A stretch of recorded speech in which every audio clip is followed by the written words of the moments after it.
Faut se laisser aller, tu vois. Ouais. Dépourvu tes émotions et derrière pour contre. Ça c'est rationnel. C'est que tout est une question de process. Dans quel état tu dois être et comment tu atteins cet état. Je trouve ça intéressant le fait de s'intéresser à l'état dans lequel tu dois être pour telle action. Et des fois on est motivé, des fois il faut faire recours à la discipline, c'est comme ça. Et bienvenue dans Tout le monde peut réussir, le podcast qui vous plonge dans l'univers fascinant des métiers et des parcours de vie inspirants. Chaque semaine, explorons les histoires de celles et ceux qui ont su transformer leur passion ou leur mission de vie en carrière. Car oui, vous aussi, vous pouvez réussir. Ensemble, découvrons ces témoignages qui vous prouvent que tout est possible. Prêt à inspirer ? C'est parti !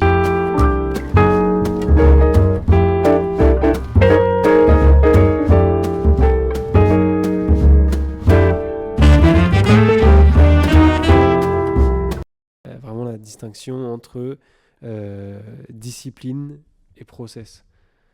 Parce que moi, c'est un truc qui m'avait forcément interpellé et ça m'intriguait de vraiment connaître la différence. Grave. Entre les deux, Ouais. quoi.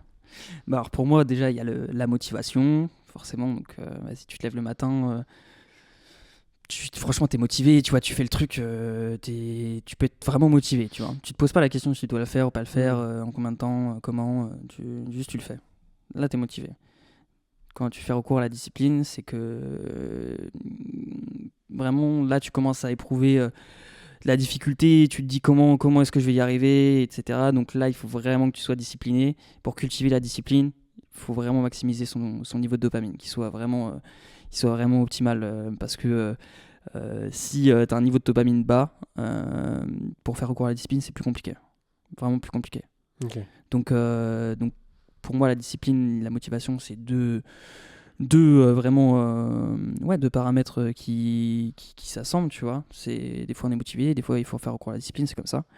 Et quand je parle de process, c'est plus comprendre en fait la compréhension de soi, donc comprendre dans quel état mental, physique tu dois être pour justement faire cette tâche, okay. Et donc comment en fait tu atteins cet état-là. Comment tu atteins cet état de bien-être mental, physique pour justement faire cette tâche. Tu vois ce que je veux dire ? Donc comprendre, c'est ça. Ouais, c'est ça. Ouais. C'est dans quel état tu dois être et comment tu atteins cet état-là, tout simplement. Et du coup, petit à petit, tu comprends comment tu dois être dans quel état tu dois être pour accomplir la tâche. Et au lieu de te dire, vas-y, là, je vais essayer de me forcer à faire ça. Ouais, faut que je fasse ça. En fait, tu te dis, je sais, pour faire cette tâche, il faut que je sois dans tel état. J'ai appris comment être dans cet état. Donc là, je fais tout. Même si c'est une méditation, tu fais l'action qui fait que tu vas être dans l'état pour pouvoir effectuer ta tâche. C'est hyper intéressant et je pense que c'est un sujet dont on ne parle pas assez. Parce qu'on parle beaucoup de discipline sur les réseaux, aussi beaucoup de passage à l'action, etc. Ouais. Et justement, avec la dopamine dont tu parlais avant, je pense que les gens ont et moi j'en suis le premier d'ailleurs, on a des très mauvaises habitudes justement au niveau dopamine. Oui. Qui fait qu'on a beau nous dire vas-y, discipline, bah non en fait, parce que tu n'y arrives pas et tu sais pas comment réussir justement à être dans le bon état pour te discipliner, faire la tâche que tu dois faire. Et puis, deux tâches peuvent être très différentes, donc tu peux te dire, tu peux faire une tâche, réussir à la faire et te dire ah c'est bon, je suis dans le bon truc et tout. Et la tâche d'après, c'est peut-être pas le même état dans lequel tu dois être pour l'effectuer. C'est et tu vas être déçu de pas réussir à la faire, tu vois. Oui. Et tu vas avoir un sentiment de putain, tout à l'heure j'étais bien et tout, j'étais motivé et là je suis comme une merde, tu vois, j'arrive pas à faire mon truc. Et en fait, c'est peut-être que tu as des process différents pour chaque action et je trouve ça intéressant le fait de s'intéresser à l'état dans lequel tu dois être pour telle action, tu vois. Donc oui, c'est vraiment une liste d'étapes qui vont te permettre de faire recours à la discipline et à la motivation. C'est ça le process. Est-ce que tu as un exemple typique de process que tu as identifié pour une action que tu peux nous partager pour que les gens puissent se mettre un peu d'image sur tout ce qu'on dit? Carrément. Après, le process, c'est vraiment personnel. Oui. C'est personnalisé en fonction de ce qu'aime faire aussi la personne, tu vois. Typiquement, moi, je sais que le matin, quand je me réveille, j'ai ma morning routine. Et je sais que si je l'applique et que j'ai un taux de tracking, je traque tout ce que je fais dans ma journée, si je suis à plus de 70%, je sais exactement que le lendemain, Je pourrais vraiment, là je suis dans l'état de bien-être mental, physique, parce que j'ai cultivé mon mental la veille. J'ai vraiment fait des activités physiques aussi qui m'ont permis de me sentir bien, d'être dans cet état de bien-être. Et à partir du moment où voilà, moi j'ai 70%, je sais que le lendemain je vais tout déchirer, quoi. Je sais, je me connais. Et hyper important aussi dans l'étape de process, c'est d'identifier le point de rupture. Moi, je pensais que justement, à partir du moment où j'avais une baisse drastique dans mon taux de tracking, des habitudes que je faisais, après, c'est important aussi de faire une échelle à la base de tout ce que tu aimes faire. Okay, donc, une échelle des activités avec lesquelles tu. Voilà, les activités auxquelles tu accordes le plus d'importance. Okay, et ces activités-là, elles vont te procurer, justement, elles vont te permettre de libérer un maximum de dopamine. C'est vraiment ça la clé pour atteindre justement la productivité. C'est process et c'est tout. En vrai, tout est une question de process. Ok, c'est vraiment hyper intéressant comme notion et j'ai vraiment découvert sur ton profil. Tu vois. Et du coup, on parlait de dopamine et je pense que c'est un sujet aussi intéressant. Grave. Et du coup, de savoir qu'est-ce qui est source de bonne dopamine, qu'est-ce qui nous la consomme trop. Je pense qu'on peut parler de ça pendant des heures, mais ouais. si tu as quelques points, là, quelques clés qui carrément. peuvent être intéressantes à donner aux auditeurs. Mais je pense que le pire déjà en termes de source de dopamine, c'est les réseaux sociaux. Ouais. Ça, c'est vraiment le pire. Donc, tu vois, après, typiquement, nous, quand on est entrepreneur, tu parlais des personnes qui sont passées aussi dans le podcast avant. Je pense que ça dépend aussi comment tu utilises ton téléphone, tu vois. Ça, c'est déjà important. Parce que quand tu fais de la prospection, c'est le seul truc, c'est la seule activité, la seule action qui va te permettre de vivre de ton activité. Il n'y a que ça. C'est prospection et comment est-ce que tu closes. Est-ce que tu closes, je veux dire, tu as un bon taux de closing, c'est quoi tes compétences en closing. Ça, c'est vraiment les deux seules actions sur lesquelles il faut que tu te performes, tu vois. Donc, prospection, tu es obligé de passer aussi un peu de temps derrière ton téléphone. Il faut accepter, je pense, au début. Personne te connaît, personne va aller sur ton profil, et, tu vois, personne te connaît. Donc, t'es obligé d'aller contacter les autres, tu vois. Donc, c'est normal, on doit tous passer par là. Mais forcément, après, tu développes un petit peu cette addiction aussi pour le téléphone, tu vois. Quand tu passes 12 heures, 14 heures derrière ton téléphone, juste derrière ton téléphone, du coup, tu comptes pas le temps sur l'ordi. Waouh. Je pense qu'il faut inviter les gens à aller dans dans les réglages et de regarder les temps d'écran. Oui, absolument. Il y a des belles surprises parfois. Carrément. Mais ça, c'est vraiment source de mauvaise dopamine pour le coup. Donc, il faut savoir le modérer et des fois s'en détacher. Donc, vraiment prendre des moments aussi dans la journée où tu es totalement détaché de ça. Globalement, après on en a parlé, mais la nourriture, tout ce que tu consommes, ça va être le reflet de ce que tu produis aussi. Donc ça, moi aussi, j'ai des problèmes là-dessus. On n'est pas parfait. Ouais. Donc là, je sais que j'ai des problèmes là-dessus. Après, j'ai arrêté de fumer. Ça fait combien de temps là que j'ai arrêté de fumer? J'ai eu 3 rechutes, mais j'ai arrêté de fumer et j'ai eu ma première rechute au bout de 45 jours. Et en fait, quand je suis parti à Bali, j'ai arrêté de fumer au bout de 11 jours. Ok. Ouais. Mais du jour au lendemain. Et j'étais un paquet par jour, un paquet et demi. Facile, vraiment. Okay. Et quand je fumais là-bas, je fumais encore un paquet. Le paquet était à 2 balles, donc je t'explique pas au début. Ouais, forcément. Au début, je fumais. Et j'ai essayé de réduire progressivement, mais la clope aussi, ça, c'est un truc de malade. C'est compliqué. Ouais. T'as fumé, toi? J'ai fumé, ça fait 1 an et demi, tu vois, que j'ai arrêté. Ok. Et pareil, du jour au lendemain. En rentrant de vacances, j'avais acheté une cartouche. Je me suis dit, vas-y, quand la cartouche est finie, j'arrête. Et j'avais essayé d'arrêter aussi l'année d'avant. Et c'est intéressant parce que l'année d'avant, je voulais arrêter parce que je savais qu'il fallait que j'arrête, etc. Mais j'avais pas envie, tu vois. Ok. Et donc j'ai réussi à arrêter à peu près 1 mois avec 1 ou 2 clopes dans le mois, tu vois. Mais après, j'ai rechuté direct.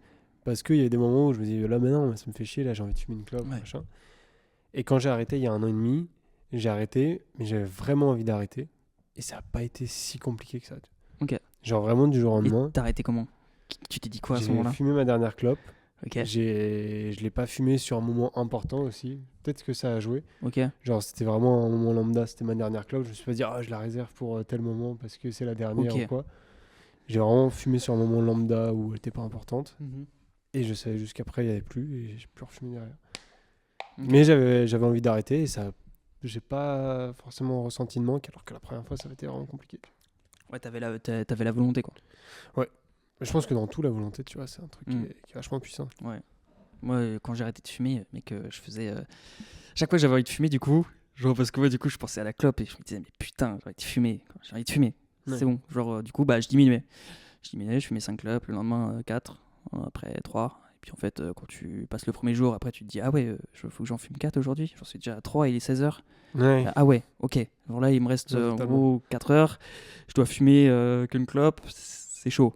Et donc du coup bah tu passes à 5 et du coup le jour d'après faut que tu diminues encore 2 parce que dans ton paquet il en reste 7, tu vois, genre donc du coup faut 2 et après 1, tu vois, mais bon en fait non, genre moi j'ai arrêté d'un coup parce que bah déjà l'environnement, j'étais seul à Bali, donc ça aide aussi, donc vraiment un bon environnement, et quand j'avais envie de fumer je faisais 20-30 pompes. Et à chaque fois que j'avais envie de fumer, J'ai déjà entendu parler de 30 pompes. cette méthode-là.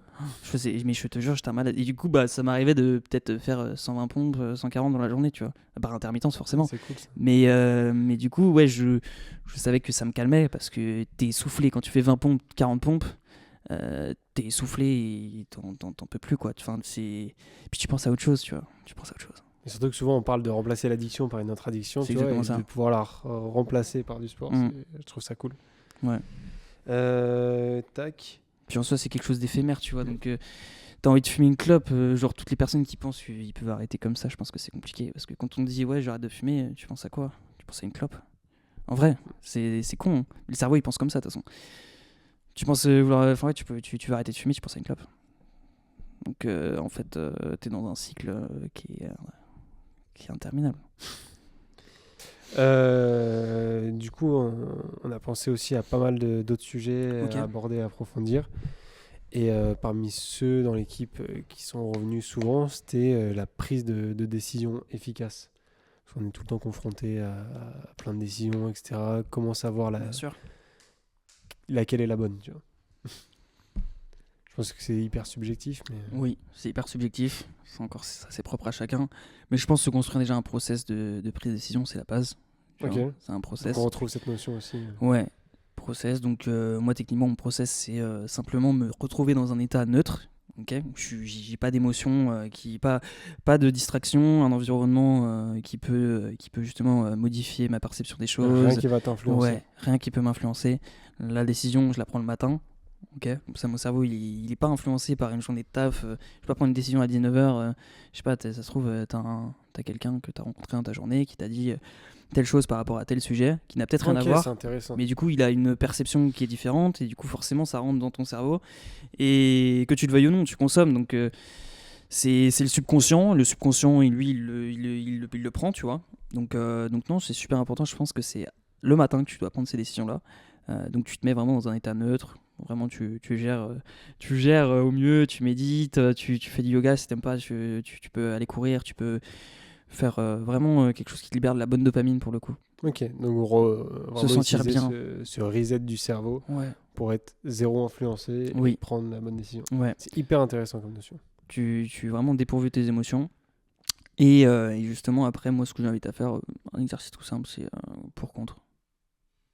Voilà, pour contre. C'est rationnel.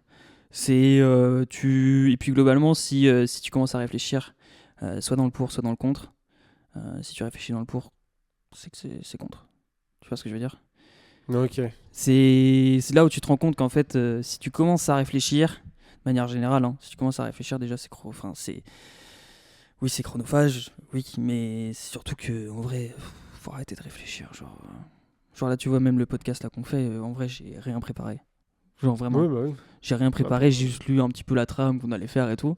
Mais en vrai, faut juste arrêter de réfléchir, je pense. De se dire qu'il faut dire ça absolument, qu'il faut faire part de ça. Alors oui, tu vois, je pense à plein de sujets qui pour moi sont importants et qu'on va aborder, mais enfin, c'est plus... il faut se laisser aller, tu vois. Ouais. Dépourvu tes émotions et derrière pour contre. Ça, c'est rationnel. Exercice rationnel. C'est super important. Ouais. Ok. Du coup, là, je te propose qu'on passe au Carrément. segment 3, comme ça.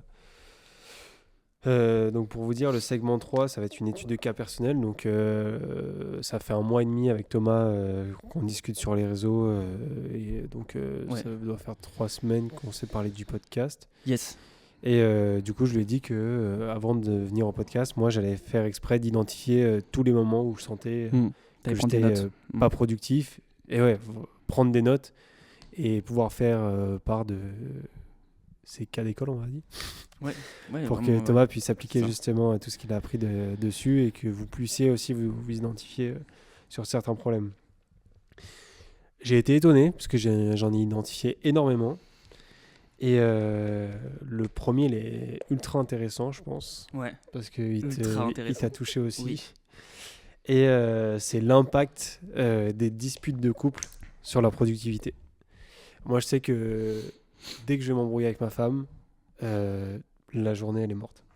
Genre, ça peut être juste, t'as pas fait la vaisselle, comme un truc beaucoup plus grave. Ma journée, genre, elle est morte, j'ai envie de rien faire, je suis en mode bad mood, ça me fait chier de m'être embrouillé. Et j'arrive pas à justement avoir ce truc de dézoomer, penser à autre chose. Non, ma tête, elle reste vraiment... Moi, j'étais pareil, hein. Quand j'étais en couple, j'étais pareil. Soit tu as 3 réactions, typiquement quand tu t'embrouilles. Et merci à vous d'avoir écouté cet épisode de Tout le monde peut réussir. On espère que cet épisode vous a inspiré et vous a motivé à poursuivre vos propres rêves. Si cet épisode vous a plu, on vous invite à liker, à nous laisser un commentaire et à partager autour de vous. Et surtout, vous abonner si vous ne voulez pas louper les prochains épisodes. Souvenez-vous, peu importe d'où vous partez, avec de la passion et de la persévérance, tout le monde peut réussir. À bientôt!